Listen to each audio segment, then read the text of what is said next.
Bismillahirrahmanirrahim. Assalamualaikum warahmatullahi wabarakatuh.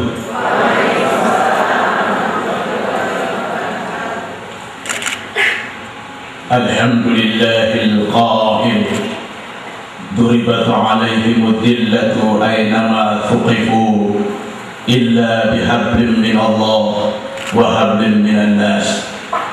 Asyhadu an la ilaha illallah wahdahu la syarika lah wa asyhadu anna Muhammadan abduhu wa rasuluh. Yang saya hormati dan saya muliakan Bapak Wali Kota dan Wakil Wali Kota Kota Tidore Kepulauan beserta Ibu.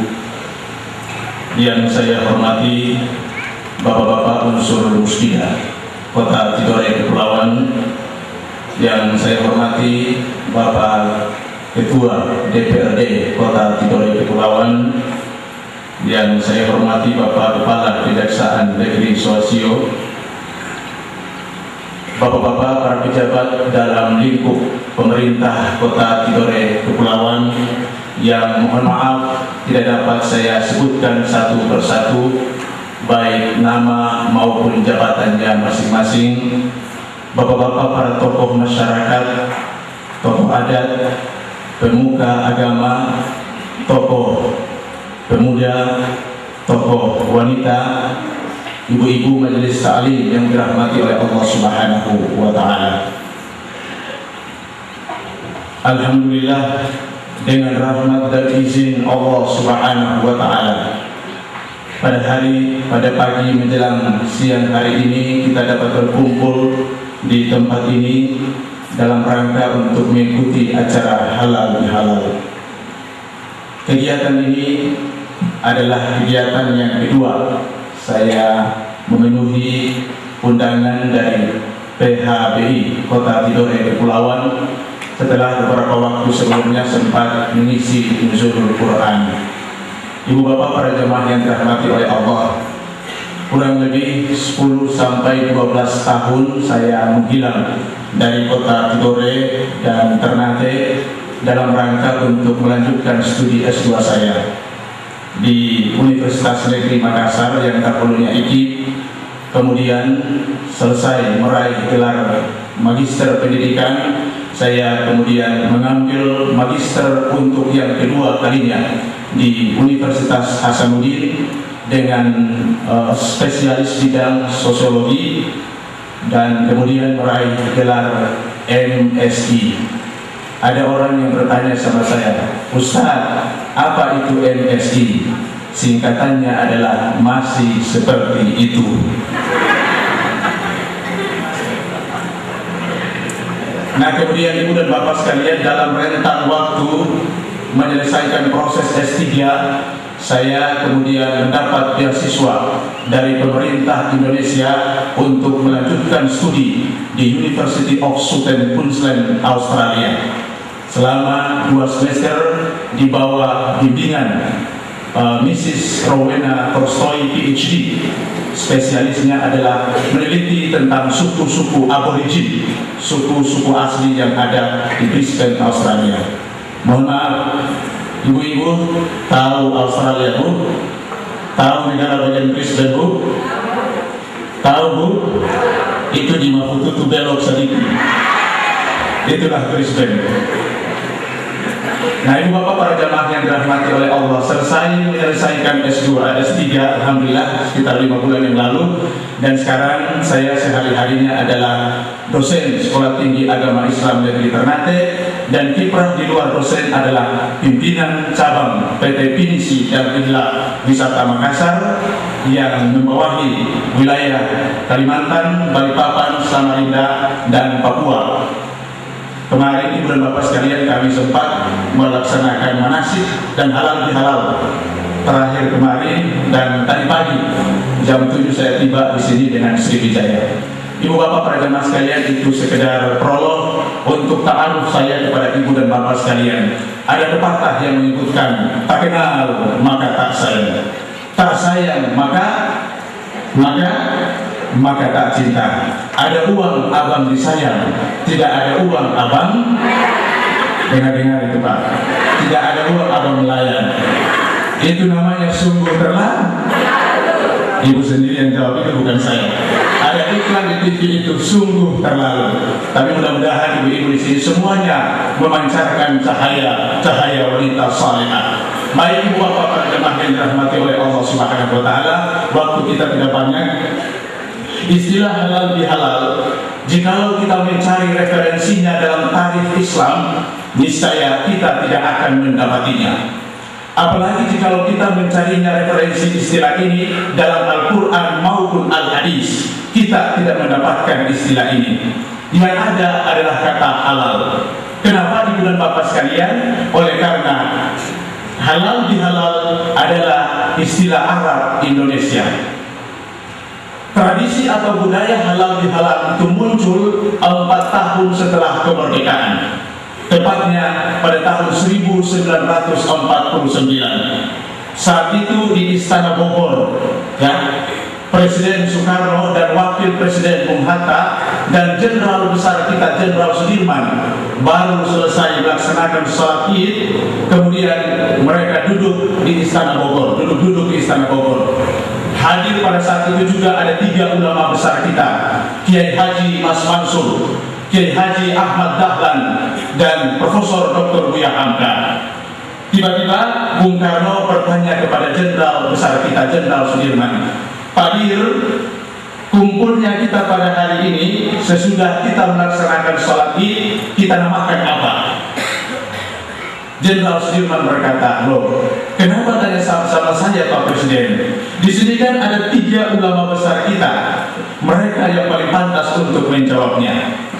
Nah, Bung Karno kemudian bertanya kepada Kiai Haji Ahmad Dahlan, Pak Kiai, kumpulnya kita pada hari ini sesudah Idul Fitri, kita namakan apa?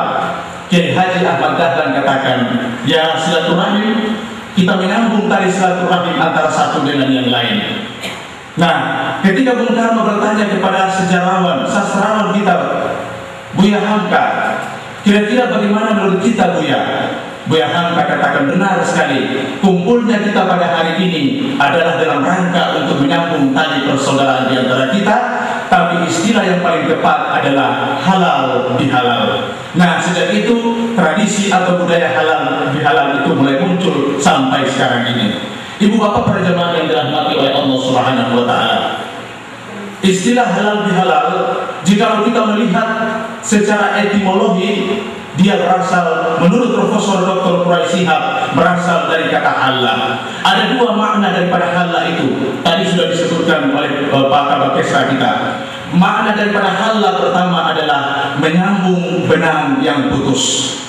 Jadi kalau misalnya ibu-ibu di rumah, ada benang ibu di rumah yang putus, kemudian ibu sambung, itulah yang disebut dengan halal. Pengertian yang kedua adalah meluruskan benang yang kusut. Nah, ibu bapak para jemaah yang dirahmati oleh Allah, ada yang bilang sekarang ini ibu-ibu sudah tidak punya benang lagi di rumah. Ibu-ibu modern sekarang ini yang mereka punya adalah remote control. Kemudian yang kedua adalah kalkulator untuk hitung uang. Kalau ada orang yang punya benang di rumah, itu jadul zaman dahulu.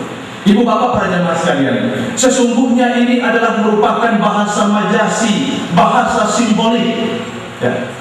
Benang yang putus artinya hati yang putus, benang yang kusut artinya hati yang kusut. Hati yang kusut antara siapa? Antara suami dengan istri, antara anak dengan kedua orang tuanya, antara bawahan dengan pimpinan, antara sesama bawahan, antara sesama warga masyarakat.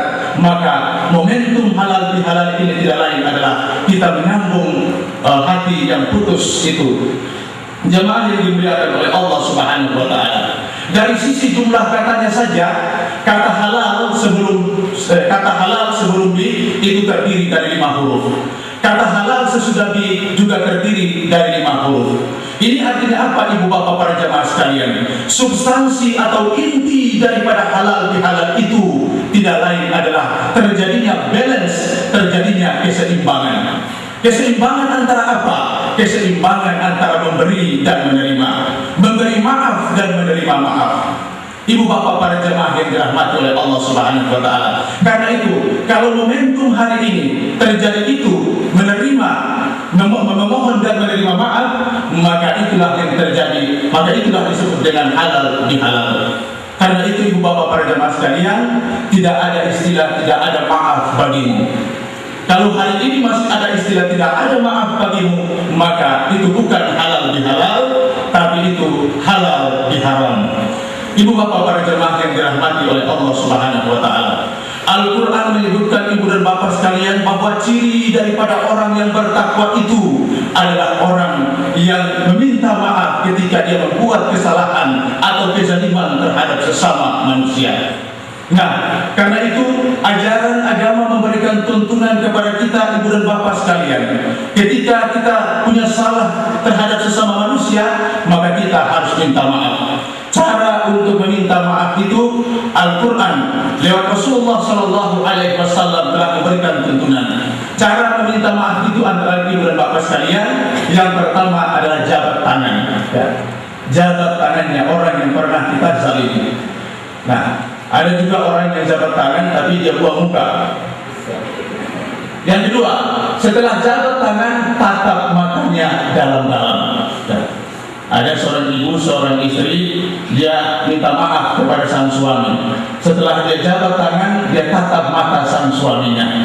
Sang suami karena tidak ada ilmunya, langsung dia bilang, "Ku tahu yang ku mau." Istrinya bilang, "Tidak, saya mau bilang Pak, jangan lagi ada dusta di antara kita."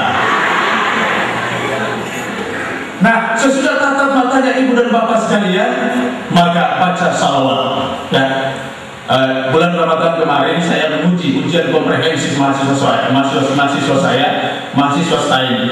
Sebelum ujian saya bilang, "Dek, supaya ujianmu hari ini berkah, maka kamu awali dengan salawat." Dan langsung dia bilang, "Salawat kepada Nabi Muhammad SAW."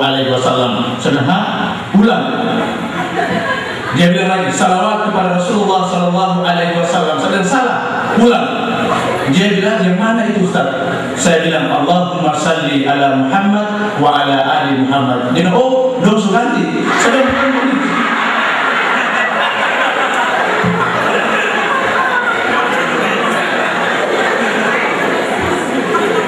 dia bilang, "Saya ganti." Sedang bukan. Nggak ada otak yang sotonom. Masa ada salawat diganti, Pak? Ibu bapak para jemaah yang dirahmati oleh Allah Subhanahu wa taala. Hari Sabtu kemarin ibu dan bapak sekalian, saya mengikuti acara halal bihalal warga Tergunan Maluku Utara dan Maluku di Makassar. Itu dihadiri oleh 3 gubernur. Gubernur kita, Gubernur Maluku Utara, kemudian Gubernur Maluku dan Gubernur Sulawesi Selatan. Dan kalau senior-senior saya, Abang Leman dan Kang Samsul Bahri mungkin itu tahu kita dihimpun dalam Perhimpunan Keluarga Maluku Utara. Ibu bapak para jemaah sekalian, sesudah itu halal bihalal kemudian mereka salawat kepada Rasulullah SAW. Ya Nabi salam alaika, ya Rasul salam alaika, ya Habib salam alaika,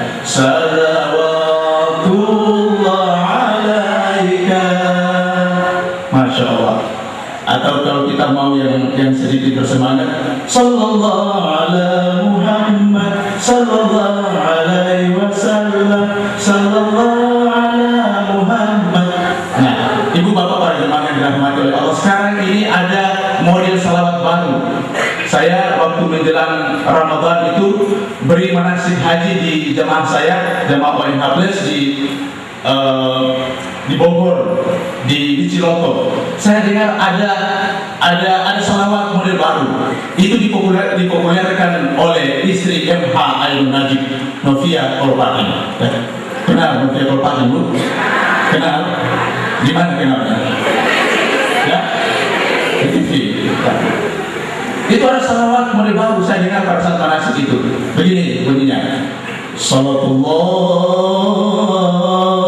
salamullah ala Rasulillah, salatullah habibillah. Masya Allah. Istrinya artis, suaminya kiai, Pak Najib. Soalnya Pak Wali, saya pernah baca dalam sebuah koran bahwa sekarang ini di ibu kota, di Jakarta, para ustadz itu menjadi incaran dari para artis-artis. Betul Bu? Believe or not, percaya atau tidak Bu? Coba, artis Cece Kirana itu suaminya Ustadz Ahadi. Selama Ramadan itu kita nonton pada sore hari itu Ustadz Ahadi. Nah sekarang ini mantan artis cilik, artis penyanyi Puput Melati, suaminya namanya Ustadz Guntur. Ya, bukan Guntur Altin Bu, namanya Guntur Bumi. Nah karena itu Pak Wali, saya ada rencana pindah ke Jakarta. Ada dua kemungkinan Pak Wali. Kalau bukan dapat artis, pulang di rumah di Makassar dapat balok-balok kayu. Ibu bapak para jemaah yang dirahmati oleh Allah Subhanahu wa taala, puasa telah usai kita tunaikan. Dan tugas kita sekarang ibu bapak para jemaah yang dirahmati oleh Allah Subhanahu wa taala adalah bagaimana menjabarkan hasil-hasil didikan daripada Ramadan itu untuk 11 bulan berikutnya. Ibu bapak para jemaah yang dirahmati oleh Allah Subhanahu wa taala, hasil didikan yang pertama adalah semangat kerja dan meningkatkan etos kerja. Dalam bulan Ramadan kemarin ibu dan bapak sekalian, semangat orang untuk meningkatkan amal itu luar biasa. Orang berlomba-lomba untuk meningkatkan amal saleh, zikir kepada Allah Subhanahu wa taala, kemudian tilawatil Quran, dia tarawih. Ibu bapak para jemaah sekalian, ada beberapa faktor yang mendorong seseorang itu untuk melakukan amal saleh. Saya ingin tandaskan ibu dan bapak sekalian, amal saleh yang dimaksudkan di sini bukan hanya zikir, bukan hanya salawat, bukan hanya tilawatil Quran, tapi kerja secara profesional dalam bidang kita masing-masing itu juga adalah bagian daripada amal saleh. Menurut Toto Tasmara, kerja keras, kerja cerdas, dan kerja ikhlas. Kalau kerja keras itu dia bersumber dari fisik kita, maka kerja cerdas itu bersumber dari otak kita, dan kerja ikhlas itu dia bersumber dari hati kita. Ibu bapak para jemaah sekalian, faktor yang mendorong seseorang untuk bekerja atau beramal saleh itu adalah cinta. Ya, adalah cinta. Kenapa? Kalau cinta itu sudah tumbuh, maka menimbulkan kesenangan. Kalau orang sudah cinta terhadap kerja, maka seberat apapun pekerjaan yang dia lakukan, itu dia akan enjoy, akan menyenangkan baginya. Bahkan ibu bapak para jemaah sekalian, dalam hal melaksanakan ibadah, pada tingkat-tingkat tertentu kita melakukan ibadah, maka ibadah itu harus menyenangkan bagi kita ibu dan bapak sekalian. Rasulullah berkata, "Ju'ilat qurratu aini fis shalah." Telah dijadikan kesenangan kepadaku untuk melakukan ibadah salat. Rasul katakan kepada Bilal, "Ya Bilal, aqimis shalah, arifna biha." Ya Bilal, dirikanlah salat dan hiburlah kami dengannya. Kalau kita cinta terhadap ibadah, maka ibadah yang kita lakukan itu bukan merupakan sebuah beban, sesuatu yang menyenangkan bagi kita ibu bapak para jemaah sekalian. Tilawatul Quran, baca Quran bukan sebuah beban. Kita melaksanakan ibadah salat bukan merupakan sebuah beban, tapi menyenangkan bagi kita. Begitu juga dengan kerja ibu bapak para jemaah sekalian. Nah, cinta, kalau cinta itu sudah tumbuh ibu dan bapak sekalian, orang katakan bahwa cinta itu buta. Ada cerita Bu, mohon maaf kalau hanya ini merupakan pengulangan. Ada cerita, ada seorang suami yang mohon maaf, dia ke badan, dia ke kulit itu agak sedikit gelap, hitam. Oleh orang kita di sini bilang biskotu. Tapi dia dapat istri cantik sekali ibu dan bapak sekalian. Suatu ketika setelah makan malam, sang suami ini dia lihat, dia pandang terus istrinya ini. Istrinya karena rasa kurang sadar, dia bilang, "Bang, dari tadi aku melihat abang melihat aku, memandang aku melulu. Ada apa sih?" Suaminya bilang begini, "Ibu, dari waktu ke waktu, dari hari ke hari, aku melihat ibu semakin cantik." Istrinya bilang, "Bang, insya Allah kita berdua akan masuk ke dalam surga." Suaminya katakan, "Bu, dari mana ibu tahu bahwa kita berdua nanti akan masuk ke dalam surga?" Istrinya katakan, "Bang, bukankah orang yang bersyukur itu akan ditempatkan oleh Allah Subhanahu wa taala ke dalam surga sebagaimana juga orang yang bersabar juga insya Allah akan ditempatkan oleh Allah ke dalam surga. Abang bersyukur oleh karena mendapatkan istri secantik aku, dan aku bersabar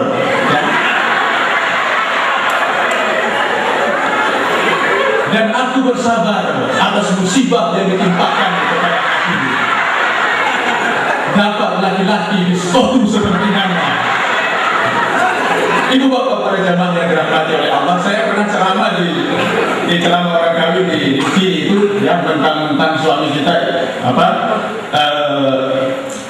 kulitnya agak sedikit gelap, istrinya panggil, hei, foto. Suaminya kata mana dia bilang, "Kenapa sabiti?" Ya, dia wajib mana foto padahal dia jam sabiti bilang. Orang doi. Pak, ini bukan pesanan, Pak. Ibu bapak para jamaah yang dirahmati oleh Allah Subhanahu wa Ta'ala. Yang kedua adalah semangat kebersamaan. Nah, tema kita pada hari ini adalah, tadi sudah disebutkan ibu dan bapak sekalian, intinya adalah persamaan. Puasa juga telah mengajarkan kepada kita untuk menghargai persamaan itu. Kita melaksanakan salat tarawih berjamaah, bahkan pada tingkat tertentu kita melaksanakan batal puasa secara bersama. Untuk apa ibu dan bapak sekalian? Dalam rangka untuk menjalin kebersamaan di antara kita itu. Ibu bapak para jamaah sekalian, ada beberapa faktor yang bisa merusak kebersamaan kita itu. Yang pertama adalah iri hati. Iri hati itu tidak bisa melihat orang dapat nikmat, dapat keberuntungan. Dia maunya keberuntungan itu hanya miliknya saja. Yang namanya nikmat atau keberuntungan itu hanya milik dia saja, tidak boleh untuk orang lain. Makanya saya pernah membaca dalam buku Escape from Freedom oleh Erich Fromm, seorang psikoanalis dari Jerman. Dia katakan bahwa salah satu penyakit orang-orang modern sekarang ini adalah iri hati. Nah, karena itu kan saya sering sampaikan, sekarang ini kita orang-orang modern mengidap penyakit SMS. SMS itu ibu bukan short message service, dan bukan, tapi SMS itu adalah kita ini senang melihat orang susah dan susah melihat orang senang. Ini bapak sekalian, ada dia tetangga beli kulkas, dia yang kedinginan. Orang beli kulkas, dia yang dingin. Ada tetangganya beli kipas angin, dia terputar seperti kewa. Ibu bapak para jamaah yang dirahmati oleh Allah, dengar temannya dapat jabatan, dia yang justru kena 3S. 3S itu adalah stress, stroke, stop. Stop itu artinya meninggal. Ibu bapak para jamaah yang dirahmati oleh Allah Subhanahu wa Ta'ala. Yang kedua, ibu bapak para jamaah sekalian, yang kedua, jangan sekali-kali kita memiliki sifat iri dalam hidup dan kehidupan kita, oleh karena itu bisa merusak kebersamaan kita. Yang kedua yang bisa merusak kebersamaan kita itu adalah sombong. Jangan memiliki sifat sombong dalam hidup dan kehidupan ini. Wala tamshi fil ardi marha, dan janganlah kamu berjalan di muka bumi ini dengan penuh kesombongan. Ibu bapak para jamaah sekalian, Allah Subhanahu wa Ta'ala tidak menyukai orang-orang yang sombong. Jangankan itu, sesama manusia saja kita tidak menyukai orang-orang yang sombong. Bahkan orang yang sombong sendiri, ibu dan bapak sekalian, dia tidak suka terhadap orang yang sombong. Padahal dirinya sombong, tapi kalau melihat orang sombong dia tidak suka. Ibu bapak para jamaah yang dirahmati oleh Allah Subhanahu wa Ta'ala, hindari kesombongan dalam hidup ini, oleh karena bisa merusak kebersamaan kita. Kalau dalam hidup ini ada orang yang sombong, egois, merasa menang sendiri, tunggu sampai ketika dia meninggal, suruh saja dia bermain jalan sendiri di kuburan. Ibu bapak para jamaah yang dirahmati oleh Allah Subhanahu wa Ta'ala, yang ketiga, penyakit yang bisa merusak kebersamaan itu adalah dalam istilah bahasa kita adalah golojo atau rakus. Dalam istilah modernnya itu adalah monopoli. Pokoknya segala sesuatu harus dia, kalau bukan dia tidak jadi. Segala sesuatunya harus dia. Ini namanya orang golojo, orang rakus dalam istilah agama. Ibu bapak para jamaah yang dirahmati oleh Allah Subhanahu wa Ta'ala, ada sebuah kisah Kisah ini sudah sering kita dengar. Suatu ketika Nabi Isa alaihissalam itu dia mengajak seorang sahabatnya untuk melakukan perjalanan, ya, dalam istilah sekarang ini traveling. Nah, dalam perjalanan itu ibu dan bapak sekalian, mereka membawa 3 potong roti. Begitu sampai di suatu tempat karena lapar, mereka membuka bekal 3 potong roti itu. Nabi Isa alaihissalam katakan, hai sahabatku, ini 3 potong roti, 1 potong untukku, 1 potong untukmu, dan 1 potong untuk bekal perjalanan kita selanjutnya. Nah, setelah makan ibu dan bapak sekalian, Nabi Isa alaihissalam pergi ke sungai karena haus, pergi ke sungai minum. Setelah minum dia balik, roti yang tinggal 1 potong itu sudah tidak ada lagi. Nabi Isa berkata, hai sahabatku, tadi kan tinggal 1 potong roti, mana 1 potong roti itu? Dia katakan, saya tidak tahu ya Nabi Allah. Baiklah, kata Nabi Isa alaihissalam, kita melanjutkan perjalanan, masuk di hutan. Tidak lama kemudian lapar lagi ibu dan bapak sekalian. Nabi Isa alaihissalam kemudian menangkap seekor binatang, menangkap seekor burung. Beliau sembelih, kemudian dia panggang dan makan hingga menjadi tulang belulang. Ingat, salah satu mukjizat dari Nabi Isa alaihissalam itu adalah bisa menghidupkan makhluk yang sudah mati. Atas izin Allah Subhanahu wa taala, burung atau binatang yang tadi sudah disembelih dipanggang kemudian bisa hidup. Nabi Isa alaihissalam katakan kepada sahabatnya, hai sahabatku, atas izin Allah Subhanahu wa taala, burung atau binatang yang tadinya kita sembelih, kita makan hingga menjadi tulang belulang, sekarang bisa hidup kembali. Karena itu, aku minta engkau berkata jujur, mana roti yang 1 potong itu? Dia berkata, saya tidak tahu ya Nabi Allah. Baiklah, kata Nabi Isa alaihissalam, kita lanjutkan perjalanan. Sampai di sebuah tepi sungai, mereka mau menyeberang, Pak. Tidak ada perahu dan juga tidak ada jembatan. Akhirnya Nabi Isa alaihissalam katakan kepada sahabatnya, hei sahabatku, pejamkanlah matamu. Atas izin Allah Subhanahu wa taala, mudah-mudahan kita bisa berjalan di atas air hingga sampai di ketepian. Begitu tutup mukanya, ibu dan bapak sekalian, mereka melintas berjalan di atas air. Begitu sampai selamat di ketepian, Nabi Isa alaihissalam katakan kepada sahabatnya, hei sahabatku, atas izin Allah Subhanahu wa taala, kita berdua bisa berjalan di atas air ini. Kalau begitu, aku minta engkau berkata jujur, mana roti yang 1 potong itu? Dia bilang, saya tidak tahu ya Nabi Allah. Ini orang sudah terlalu. Nabi Isa alaihissalam katakan, baik, kita lanjutkan perjalanan kita. Begitu jauh perjalanan ibu dan bapak sekalian, tiba-tiba mereka berhenti di sebuah tempat. Nabi Isa alaihissalam tiba-tiba matanya itu tertuju kepada sebongkah batu. Nah, Nabi Isa alaihissalam berdoa kepada Allah Subhanahu wa taala, tiba-tiba benda yang tadinya sebongkah batu itu bisa berubah wujud menjadi emas. Masya Allah, luar biasa ibu dan bapak sekalian. Doa Nabi Isa alaihissalam itu bisa merubah benda itu berubah menjadi emas. Dan sayang sekali ibu, saya tidak dapatkan dalam kitab itu doa macam apa atau doa jenis apa yang kalau misalnya ibu-ibu majelis taklim baca doa itu, kemudian benda yang ada di hadapan kita itu bisa berubah menjadi emas. Sayang sekali ibu, saya tidak dapatkan dalam kitab itu. Tapi kalau saya dapatkan dalam kitab itu, tidak mungkin saya ajarkan kepada ibu-ibu. Itu rahasia perusahaan.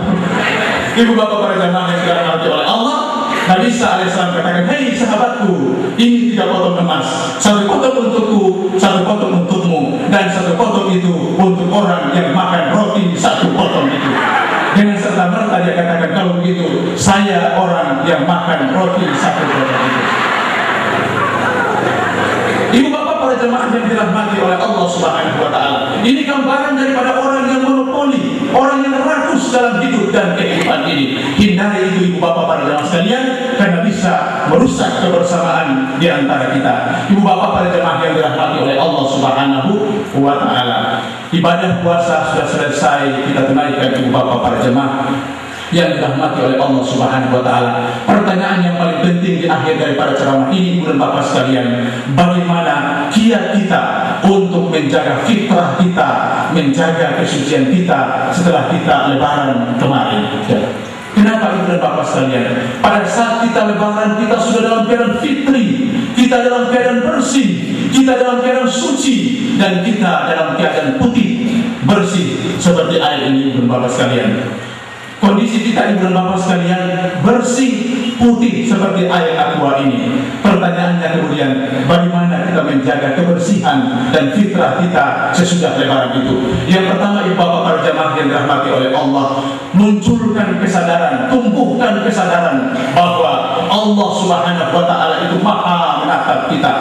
Allah Subhanahu wa Ta'ala itu maha melihat kita kapan dan di mana saja kita berada. Ini kiat untuk menjaga fitrah atau kesucian kita. Allah maha menatap dan melihat kita di mana saja kita berada. Ketika kita sendiri, maka yang kedua adalah Allah. Ketika kita berdua, maka yang ketiga adalah Allah.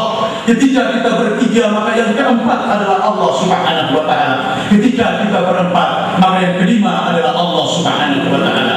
Kata Toto Tasmara, ada semacam kamera ilahiyah yang memantau setiap gerak-gerik kita dalam hidup dan kehidupan kita. Seorang pedagang yang tumbuh kesadaran bahwa Allah maha menatapnya, tidak mungkin dia akan melakukan praktek curang di pasar. Seorang pegawai yang merasakan menumbuhkan tentang kesadaran Allah maha menatapnya, tidak mungkin dia akan melakukan praktek-praktek devian, praktek atau perilaku yang menyimpang. Ibu bapak para jamaah sekalian, saya di pesawat tadi baca sebuah buku, namanya, judul buku itu adalah Tokugawa Religion, agama Tokugawa, yang merupakan spirit yang bisa mengembangkan menjadi spirit bagi orang-orang Jepang untuk maju. Dalam buku itu digambarkan ibu dan bapak sekalian perilaku dari karyawan, dari para pegawai yang ada di Jepang itu. Digambarkan ibu dan bapak sekalian di sana, kalau misalnya ada seorang suami atau katakan seorang istri, seorang suami yang pulang di rumah dan istrinya melihat ini belum jam kantor, belum saatnya jam kantor, maka istrinya tutupkan pintu. Tidak diperbolehkan untuk masuk ibu dan bapak sekalian. Kalau kita, saya tidak bisa bayangkan, kalau ada bapak-bapak yang pulang di rumah, kemudian ibu tutupkan pintu, saya tidak tahu terus apa yang akan diambil itu. Kalau bukan kungfunya Bruce Lee, maka pasti si buta dari buah hantu. Hati-hati Pak, sekarang ini sudah ada KDRT, ya. Berani kalau melakukan kekerasan terhadap ibu dan ibu lapor, bisa kena hukum. Ibu bapak para jemaah yang dirahmati oleh Allah Subhanahu wa Ta'ala, Tokugawa Religion. Bahkan digambarkan budaya malu, budaya disiplin itu ditanamkan para karyawan dan para pegawai-pegawai yang ada di Jepang itu, ibu bapak para jemaah yang dirahmati oleh Allah Subhanahu wa Ta'ala. Sehingga digambarkan mereka munculkan rasa malu itu. Kalau ada seorang pegawai yang kemudian datang terlambat, maka ada rasa malunya dalam hatinya. Kenapa? Ada sebuah kesadaran. Kalau dia terlambat, maka apalagi kalau tidak masuk kantor, maka sebenarnya dia telah menzalimi rekan-rekan kerjanya. Kenapa? Kerjanya, tanggung jawabnya itu pasti dikerjakan oleh saudara-saudaranya, padahal gaji yang dia terima itu sama. Ibu bapak para jemaah yang dirahmati oleh Allah Subhanahu wa Ta'ala, ini menjadi kesadaran bagi kita semua. Yang kedua, ibu bapak para jemaah yang dirahmati oleh Allah, kalau kesadaran untuk menumbuhkan bahwa Allah maha menatap kita ini muncul, maka insya Allah kita tidak akan melakukan perilaku yang menyimpang. Seorang ibu, seorang istri merasakan kesadaran Allah maha hadir, maha menatapnya, maka tidak mungkin dia akan menyensor dompetnya sang suami. Karena ibu, mohon maaf, ibu-ibu itu kan suka geledah dompetnya sang suami pada saat mandi, ya. Mudah-mudahan tidak ada di sini. Ibu bapak para jemaah sekalian, seorang suami kalau menghadirkan Allah maha menatapnya, dia tidak mungkin akan melakukan perilaku menyimpang di luar rumah. Ada seorang dosen saya, etika saya tidak ingin sampaikan namanya, itu dia punya handphone 5, Bu. Handphonenya 5, Masya Allah. Jadi suatu ketika kita selesai kuliah, kita tanya, Prof, kenapa sampai HP-nya bisa 5? Dia bilang, kamu tahu enggak? Kalau yang besar ini untuk keluarga, untuk anak, untuk istri. Dia bilang begitu. Terus HP yang kedua, dia bilang HP yang kedua ini adalah untuk sepupu dan keluarga di luar rumah. Yang ketiga, dia bilang yang ketiga itu yang liar-liar. Yang liar-liar itu ditampung ke HP yang ketiga ini. Ibu bapak para jemaah yang dirahmati oleh Allah Subhanahu wa Ta'ala, saya ingin sampaikan satu resep kepada ibu dan bapak sekalian. Jika ingin pai tua itu setia kepada ibu, maka ada resep dalam Al-Quran. Mau saya ajarkan, Bu? Mau, Bu? Semangat ibu. Ibu bapak para jemaah yang dirahmati oleh Allah, kalau ibu ingin bapak itu sabar, maka ketika sang bapak itu tidur, dan ini juga berlaku untuk anak-anak. Untuk anak-anak, kalau kita ingin anak kita itu tidak nakal, maka ketika dia tidur, kita tiup di telinganya, baca, ya ayyuhalladzina amanu sabiru wasabiru warabitu. Insya Allah anak kita mudah diatur. Ada ibu-ibu di Makassar, mereka komplain, Ustaz, sebenarnya yang nakal itu bukan anak saya, tapi suami saya yang nakal. Saya bilang kalau begitu tiup juga di telinganya. Dia bilang tidak mempan. Saya bilang kalau begitu gigit saja sekalian telinganya. Nah, maksudnya ibu dan bapak sekalian, ketika Pak Tua itu keluar rumah, iringilah dengan doa. Dalam surat Yasin itu ada doa yang sangat bagus ibu dan bapak sekalian untuk kita mengiringi kepergian dari sang suami itu. Kemana saja dia pergi, insya Allah batin ibu akan connect dengan batin daripada sang suami kita. Ibu bapak para jamaah sekalian, begitu dia keluar kemudian kita iringi salamun qaulan mir rabbir rahim. Ya, baca saja dalam hati. Jangan sampai suami kita wah saya diguna-guna sama ibu. Jadi baca saja dalam hati ini salamun qaulan mir rabbir rahim. Kemudian tambahkan, ya Allah, lindungilah suami saya dari godaan ABG dan non ABG. Ibu bapak para jemaah yang dirahmati oleh Allah Subhanahu wa taala.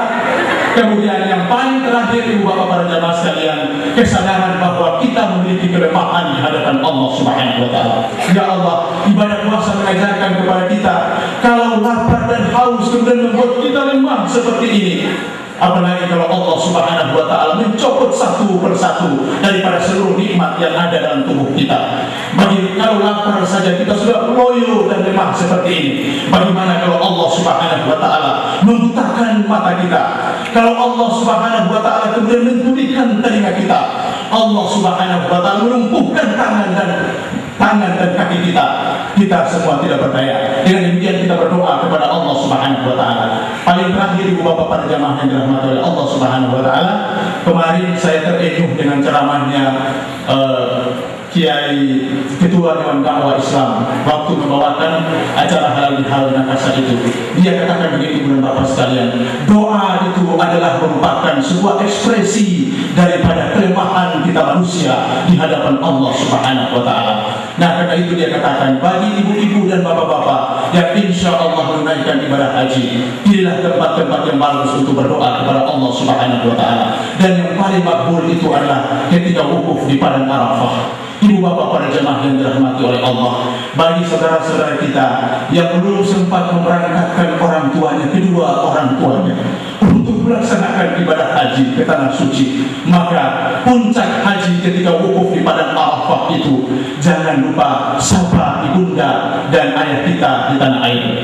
Angkat telepon ibu dan bapak sekalian, telepon kepada ibunda dan bapak kita.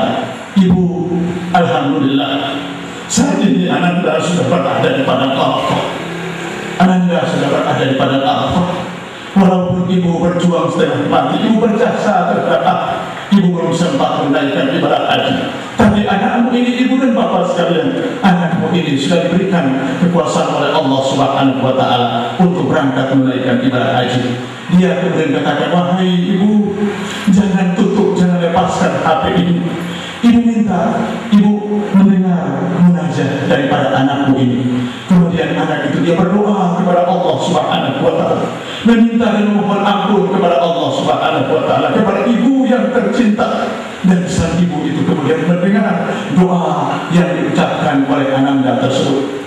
Bagi bapak-bapak dan ibu-ibu yang berangkat kemudian meninggalkan anak-anak kita di tanah air, kita juga berdoa kepada Allah Subhanahu wa taala. Telepon anak kita dan suruh dia dengar ibu dan bapak sekalian. Kita berdoa kepada Allah Subhanahu wa taala, semoga anak-anak kita itu menjadi anak-anak yang saleh. Kalau ibu berdoa kemudian anak itu mendengar, itu adalah merupakan sebuah kenangan yang insya Allah tidak akan mungkin dia lupakan dalam hidup dan kehidupan ini.